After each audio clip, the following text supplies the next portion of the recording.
ನಮಸ್ತೆ ಕರ್ನಾಟಕ ಬಂಧುಗಳೇ, ನಿಮ್ಮಲ್ಲಿ ಬಹಳಷ್ಟು ಜನಕ್ಕೆ ಸಹಜವಾಗಿಯೇ ಈ ಸೋಯಾ ಚಂಕ್ಸನ್ನು ತಿನ್ನಬೇಕಾ ಅಥವಾ ತಿನ್ನಬಾರದಾ? ಒಂದು ವೇಳೆ ತಿಂದರೆ ದೇಹಕ್ಕೆ ಏನಾದರೂ ತೊಂದರೆಗಳಾಗ್ತವಾ? ಈ ಸೋಯಾ ಚಂಕ್ಸನ್ನು ಯಾವ ರೀತಿಯಾಗಿ ತಯಾರಿಸ್ತಾರೆ?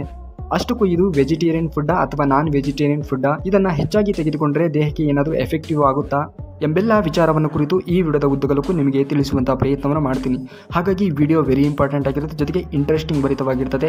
ಹಾಗಾಗಿ ವಿಡಿಯೋನ ಎಲ್ಲೂ ಕೂಡ ಸ್ಕಿಪ್ ಮಾಡದೆ ಪೂರ್ತಿಯಾಗಿರುವಂಥ ವಿಡಿಯೋ ನೋಡಿ ಸಂಪೂರ್ಣವಾಗಿರ್ತಕ್ಕಂಥ ಮಾಹಿತಿಯನ್ನು ಪಡೆದುಕೊಳ್ಳಿ. ವಿಡಿಯೋನ ಪ್ರಾರಂಭ ಮಾಡೋದಕ್ಕಿಂತ ಮೊದಲು ಬಂಧುಗಳೇ, ನೀವೇನಾದರೂ ನಮ್ಮ ಚಾನಲ್ಗೆ ಹೊಸದಾಗಿ ವಿಸಿಟನ್ನು ಕೊಟ್ಟಿದ್ರಿ ಅಂತಂದರೆ ದಯಮಾಡಿ ಚಾನಲ್ನ ಸಬ್ಸ್ಕ್ರೈಬ್ ಮಾಡ್ಕೊಳ್ಳಿ, ಹಾಗೆ ಬೆಲ್ಲೈಕನ್ನ ಕ್ಲಿಕ್ ಮಾಡ್ಕೊಳ್ಳಿ. ಇದೇ ರೀತಿಯಾಗಿರ್ತಕ್ಕಂತಹ ಕುತೂಹಲಭರಿತವಾಗಿರ್ತಕ್ಕಂತಹ ವಿಡಿಯೋಸ್ಗಳು ನಿಮಗೆ ಸಿಗ್ತಾ ಹೋಗ್ತವೆ. ಜೊತೆಗೆ ಈ ಎಲ್ಲ ಮಾಹಿತಿಗಳನ್ನು ಕಲೆಕ್ಟ್ ಮಾಡಿ ವಿಡಿಯೋಸ್ನ ಮಾಡಲಿಕ್ಕೆ ಸಾಕಷ್ಟು ರೀತಿಯ ಸಮಯವನ್ನು ಹಿಡಿದಿದೆ.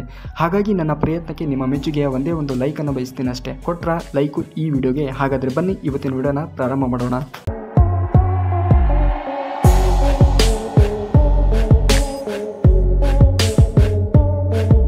ಬಂಧುಗಳೇ, ಈ ಸೋಯಾ ಚಂಕ್ಸ್ ಫುಡ್ಡು ವೆಜಿಟೇರಿಯನ್ ಫುಡ್ಡಾ ಅಥವಾ ನಾನ್ ವೆಜಿಟೇರಿಯನ್ ಫುಡ್ಡಾ ಅನ್ನುವಂತಹ ಗೊಂದಲಗಳನ್ನು ಸಾಕಷ್ಟು ಜನರು ಇಟ್ಕೊಂಡಿರ್ತೀರ. ಅದಕ್ಕೆ ತೆರೆಯನ್ನು ಎಳೆಯುವಂಥ ಕೆಲಸವನ್ನು ಮಾಡ್ತೀನಿ. ಮೊದಲನೇದಾಗಿ ಈ ಒಂದು ಡೌಟ್ಗೆ ಕ್ಲಿಯರಿಟಿಯನ್ನು ಕೊಡುವಂಥ ಕೆಲಸವನ್ನು ಮಾಡ್ತೀನಿ, ಕೇಳಿ. ಬಂಧುಗಳೇ, ಈ soya chunks food pure vegetarian food ಆಗಿರ್ತದೆ. ಇದನ್ನು ಸೋಯಾ ಚಂಕ್ಸ್ ಬೀಜಗಳಿಂದ ತಯಾರು ಮಾಡಲಾಗ್ತದೆ. ಹೇಗೆ ಅಂತೀರಾ? ಸೋಯಾ ಚಂಕ್ಸ್ ಎಣ್ಣೆಯನ್ನು ತಯಾರು ಮಾಡಬೇಕಾದ್ರೆ ಆ ಎಣ್ಣೆಯನ್ನು ಬೀಜಗಳಿಂದ ಹೊರತುಪಡಿಸಿದಾಗ ಉಳಿದಂತಹ ಭಾಗ ಏನಿರ್ತದಲ್ಲ ಆ ಭಾಗದಲ್ಲಿ ಈ ಸೋಯಾ ಚಂಕ್ಸ್ ಫುಡ್ಡನ್ನು ತಯಾರು ಮಾಡ್ತಾರೆ. ಸೊ ಹಾಗಾಗಿ ಇದು ಒಂದು ಪ್ಯೂರ್ ವೆಜಿಟೇರಿಯನ್ ಫುಡ್ ಆಗಿರ್ತದೆ. ಇನ್ನು ಬಂಧುಗಳೇ, ನಿಮಗೆ ತಿಳಿದಿರುವ ಹಾಗೆ ಈ ಸೋಯಾ ಚಂಕ್ಸನ್ನು ಬಹಳಷ್ಟು ಅಡಿಗೆಗಳಲ್ಲಿ ಇದನ್ನು ಬಳಸ್ತಾರೆ. ಆ್ಯಂಡ್ ಇದನ್ನು ಹೆಚ್ಚಾಗಿ ವೆಜಿಟೇರಿಯನ್ಗಳು ತುಂಬ ಸೇವಿಸ್ತಾರೆ. ಹಾಗೆ ಒಂದಿಷ್ಟು ತಿಂಡಿ ತಿನಿಸುಗಳನ್ನು ನೋಡೋದಾದರೆ ಈ ಸೋಯಾ ಚಂಕ್ಸಿನಿಂದ ಮಸಾಲ ಕರಿ ಆಗಿರ್ಬೋದು, ಮಂಚೂರಿ ಆಗಿರ್ಬೋದು, ವೆಜಿಟೇರಿಯನ್ ಬಿರಿಯಾನಿ ಆಗಿರ್ಬೋದು, ಇನ್ನಿತರೆ ಐಟಮ್ಸ್ಗಳನ್ನು ಈ ಒಂದು ಸೋಯಾ ಚಂಕ್ಸಿನಿಂದ ತಯಾರು ಮಾಡ್ತಾರೆ. ಓಕೆ ಬಂಧುಗಳೇ, ಅತ್ಯಂತ ಪ್ರೋಟೀನ್ ಅಂಶವನ್ನು ಹೊಂದಿರುವಂತಹ ತಿನಿಸುಗಳಲ್ಲಿ ಇದು ಕೂಡ ಒಂದು ಸಂಶೋಧನೆಯ ಪ್ರಕಾರ 100 ಗ್ರಾಂ ಸೋಯಾ ಚಂಕ್ಸ್ನಲ್ಲಿ 52 ಗ್ರಾಂನಷ್ಟು ಪ್ರೋಟೀನ್, 13 ಗ್ರಾಂನಷ್ಟು ಫೈಬರ್, 35 ಗ್ರಾಂನಷ್ಟು ವಿಟಮಿನ್ಸ್ಗಳನ್ನು ಇದು ಹೊಂದಿರುತ್ತೆ. ಇನ್ನು ಮಿನರಲ್ ಅಂಶಗಳು ಹೆಚ್ಚಾಗಿ ಇದರಲ್ಲಿ ಅಡಕವಾಗಿರ್ತವೆ. ಹಾಗೆಯೇ ಬಂಧುಗಳೇ, ವೆಜಿಟೇರಿಯನ್ಗಳು ಇದನ್ನು ಬಹಳಷ್ಟು ಸೇವಿಸಬೇಕು ಅಂತೇಳಿ ಸಂಶೋಧನಾಕಾರರು ಹೇಳ್ತಾರೆ.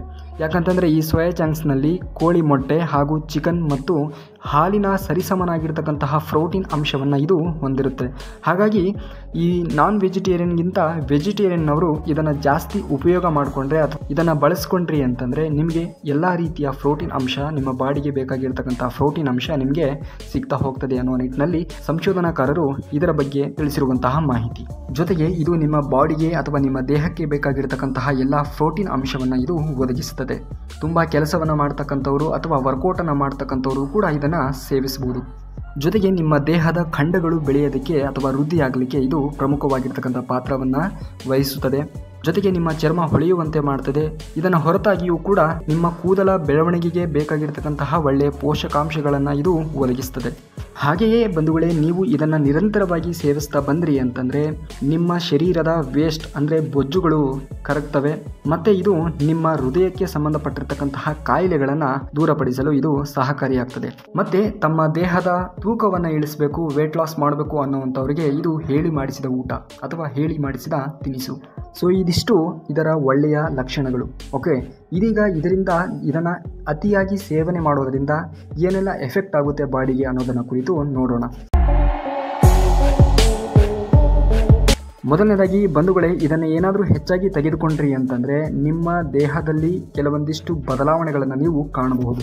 ಇನ್ನು ಎರಡನೇದಾಗಿ ಇದನ್ನು ಅತಿಯಾಗಿ ಸೇವನೆ ಮಾಡೋದರಿಂದ ಮಲಬದ್ಧತೆ, ವಾಂತಿ, ಮೂತ್ರ ವಿಸರ್ಜನೆಗಳು ಹೆಚ್ಚಾಗ್ತವೆ. ಇನ್ನು ಮೂರನೇದಾಗಿ ಬಂಧುಗಳೇ, ಈ ಸೋಯಾ ಚಂಕ್ಸನ್ನು ನೀವು ಜಾಸ್ತಿ ತಿನ್ನೋದ್ರಿಂದ ಅಥವಾ ಸೇವನೆ ಮಾಡೋದ್ರಿಂದ ನಿಮ್ಮ ಕಿಡ್ನಿಗಳು ಫೇಲ್ ಆಗುವಂತಹ ಚಾನ್ಸಸ್ಗಳಿರ್ತವೆ. ಜೊತೆಗೆ ನಿಮ್ಮ ಕಾಲಿನ ಕೀಲು ನೋವುಗಳು ಕೂಡ ವೃದ್ಧಿಯಾಗ್ತವೆ ಅಥವಾ ಹೆಚ್ಚಾಗ್ತವೆ. ಹಾಗಾಗಿ ಬಂಧುಗಳೇ, ನಮ್ಮ ದೇಹಕ್ಕೆ ಎಷ್ಟು ಪ್ರಮಾಣದಲ್ಲಿ ಅವಶ್ಯಕತೆ ಇರ್ತದೆಯೋ ಅಷ್ಟೇ ಪ್ರಮಾಣದಲ್ಲಿ ಮಾತ್ರ ನಾವು ಅದನ್ನು ಸೇವನೆ ಮಾಡಬೇಕು. ಬಂಧುಗಳೇ, ಹಾಗಾದರೆ ಇದನ್ನು ಆರೋಗ್ಯವಾಗಿ ಇರಬೇಕು ಒಬ್ಬ ಮನುಷ್ಯ ಅಂತಂದರೆ ದಿವಸಕ್ಕೆ ಎಷ್ಟು ಪ್ರಮಾಣದಲ್ಲಿ ಸೇವನೆ ಮಾಡಿದ್ರೆ ಆತನ ಬಾಡಿಗೆ ಇದು ಅಡ್ಜಸ್ಟಬಲ್ ಆಗುತ್ತೆ ಅಥವಾ ಸಮಸ್ಯೆಗಳಿಂದ ದೂರ ಇರ್ಬೋದು ಅನ್ನೋದನ್ನು ಕುರಿತು ನೋಡೋದಾದರೆ, ಒಂದು ದಿವಸಕ್ಕೆ ಒಬ್ಬ ಮನುಷ್ಯ ಈ ಸೋಯಾ ಚಂಕ್ಸನ್ನು 20ರಿಂದ 30 ಗ್ರಾಂನಷ್ಟು ಮಾತ್ರ ತೆಗೆದುಕೊಳ್ಬೇಕು. ಅಷ್ಟು ಪ್ರಮಾಣದಲ್ಲಿ ತೆಗೆದುಕೊಂಡಾಗ ಮಾತ್ರ ಒಬ್ಬ ಮನುಷ್ಯನಿಗೆ ಬೇಕಾಗಿರುವಂತಹ ಎಲ್ಲ ರೀತಿಯ ಪ್ರೋಟೀನ್ಗಳನ್ನು ಇದು ಒದಗಿಸುತ್ತದೆ. ಸೊ ನೋಡಿದ್ರಲ್ಲ ಫ್ರೆಂಡ್ಸ್, ಈ ಸೋಯಾ ಚಂಕ್ಸನ್ನು ಲಿಮಿಟ್ ಆಗಿ ಬಳಸೋದ್ರಿಂದ ನಮ್ಮ ದೇಹಕ್ಕೆ ಯಾವೆಲ್ಲ ಬೆನಿಫಿಟ್ಗಳಿದ್ದಾವೆ, ಹಾಗೆಯೇ ಈ ಸೋಯಾ ಚಂಕ್ಸನ್ನು ಅತಿಯಾಗಿ ಬಳಸಿದರೆ ಏನೆಲ್ಲ ಸೈಡ್ ಎಫೆಕ್ಟ್ ಆಗ್ತವೆ ಅನ್ನೋದನ್ನು ಕುರಿತು ಈ ವಿಡಿಯೋದಲ್ಲಿ ನಿಮಗೆ ಮಾಹಿತಿಯನ್ನು ಕೊಡುವಂಥ ಪ್ರಯತ್ನ ನನ್ನದಾಗಿತ್ತು. ಹಾಗೆ ನಿಮ್ಮ ಫ್ರೆಂಡ್ ಸರ್ಕಲಲ್ಲಿ, ನಿಮ್ಮ ಫ್ಯಾಮಿಲಿ ಮೆಂಬರ್ಸ್ಗಳಲ್ಲಿ ಯಾರಾದರೂ ಇದನ್ನು ಅತಿಯಾಗಿ ಬಳಸ್ತಾ ಇದ್ದರೆ ದಯವಿಟ್ಟು ಈ ಒಂದು ಮಾಹಿತಿಯನ್ನು ಅವರೊಂದಿಗೆ ಶೇರ್ ಮಾಡ್ಕೊಳ್ಳಿ.